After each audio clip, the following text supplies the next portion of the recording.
ছোটবেলায় যেই সাবজেক্টটা আমি দুই চোখে দেখতে পারতাম না ওইটার নাম হইলো ম্যাথমেটিক্স বা গণিত। এই সাবজেক্টটারে ভাই আর কোথাও ঢুকুক আর না ঢুকুক আমার মাথায় আর যাই হোক ঢুকতো না। ভাই ম্যাথের লগে আমার জন্মগত অ্যালার্জি আছে। এখন তোমাদের মধ্যে কিছু গণিতবিদ আয়া আমারে কইব যে তাজ ভাই ম্যাথ তো পানির লেহান সহজ, খালি বেশি বেশি প্র্যাকটিস করবা দেখবে একাই সব সলভ করতেছো। বিশ্বাস কর ভাই আমি প্র্যাকটিস করতাম, বাট প্র্যাকটিসে এত ভুল হইতো আর এত সময় খাইতো যে দিন শেষে আমারে গাইড দেখে হোমওয়ার্ক করাই লাগতো। আর আমি তো ছোটবেলায় আমার আব্বার সিমলক কইরা তো ভয় পাইতাম না যত ভয় আমি ম্যাথের রেজাল্টের দিন পাইতাম। বিশ্বাস করো ভাই আমি না সব সাবজেক্টে ভালো করতাম, ইভেন ম্যাক্সিমাম সাবজেক্টে A+ও পাইতাম, বাট এই মাঙ্গানাতি সাবজেক্টে অলওয়েজ অর্ধবার্ষিক পরীক্ষায় ফেল করতাম আর বার্ষিক পরীক্ষায় টাইম না টুইন না পাস। ক্লাস 8 থাকতে আমার একটা গণিত টিচার আসলো, উনি যখন আমারে আমার রেজাল্ট দিত উনি অলওয়েজ রে ভাই আমার দিকে এত রাইগা মাইগা গাড়ির হেডলাইটের মতন চোখ দেখায়া আমার পুটকির উপরে একটা বেতের বাড়ি মাইরা কইতো যে যা এবারকার মতন ধরে পাস করায় দিলাম। মানে আমার পাস করতেও আমার নিতম্বে ভারী খাওয়া লাগতো ভাই। তো এত কিছু নবঢং শেষ করে যখন ফাইনালি ক্লাস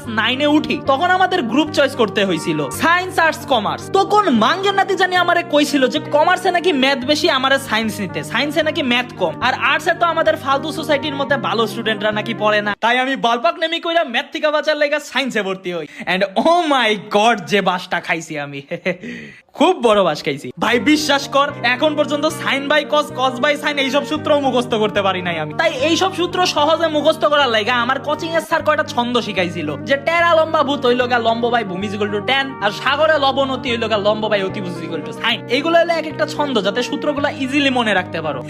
বাট এইসব ছন্দ যখন আমি পরীক্ষার মধ্যে মনে করতে যাই রে ভাই আমার মাথায় আইতো না। আর যদি তাও জোর কইরা মনে করতে যাইতাম তাইলে তো